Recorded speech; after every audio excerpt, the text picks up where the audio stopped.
জমজমাট বেচাকেনা প্রতি হাটেই বিক্রি হচ্ছে অন্তত কোটি টাকার। এ নিয়ে বিস্তারিত জানাতে বসুন্ধিয়া বাজার থেকে যুক্ত হচ্ছেন সহকর্মী রিপন হোসেন। রিপন, কাঁঠালের দাম নিয়ে ব্যবসায়ীরা কি বলছেন? এখানে আমরা দেখছি যে সকাল থেকে কাঁঠালের যে বাজার সেটি জমজমাট রয়েছে। যারা ব্যবসায়ী রয়েছেন তারা বলছেন যে যে কাঁঠাল বিক্রি হচ্ছে 50 টাকা থেকে 500 টাকা পর্যন্ত পিস কাঁঠাল বিক্রি হচ্ছে। যদিও গত বছরের তুলনায় এবছর কাঁঠালের কিছুটা দাম কম রয়েছে বলে জানিয়েছেন যারা বিক্রেতা রয়েছেন তারা। এবং এই কাঁঠাল কিন্তু দেশের বিভিন্ন স্থানে চলে যাচ্ছে এখান থেকে।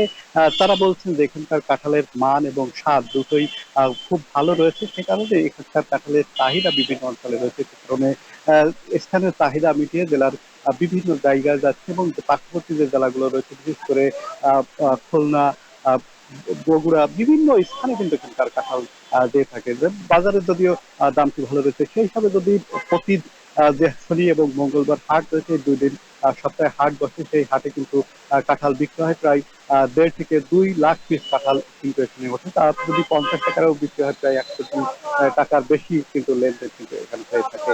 ব্যবসা বাণিজ্যের ক্ষেত্রে এই অঞ্চলটি এই কাঁঠালের যে মোকামটি রয়েছে সেটি আসলে খুবই বেশি কাঁঠাল উঠে থাকে প্রতিদিন প্রতি হাটে।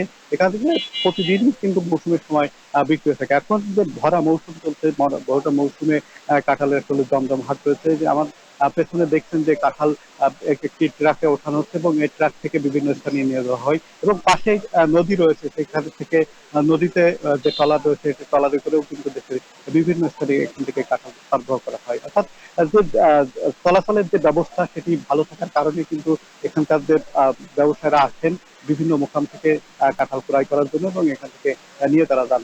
যদিও এবছর কাঁঠালের দাম কিছুটা কম বলছেন ব্যবসায়ীরা, তবে আস্তে আস্তে দাম আরো বাড়বে বলে তারা জানিয়েছেন। তো সব মিলে এই ছিল কাঁঠালের হাট থেকে আমার সাথে সর্বশেষ দর্শন। যশোর থেকে যুক্ত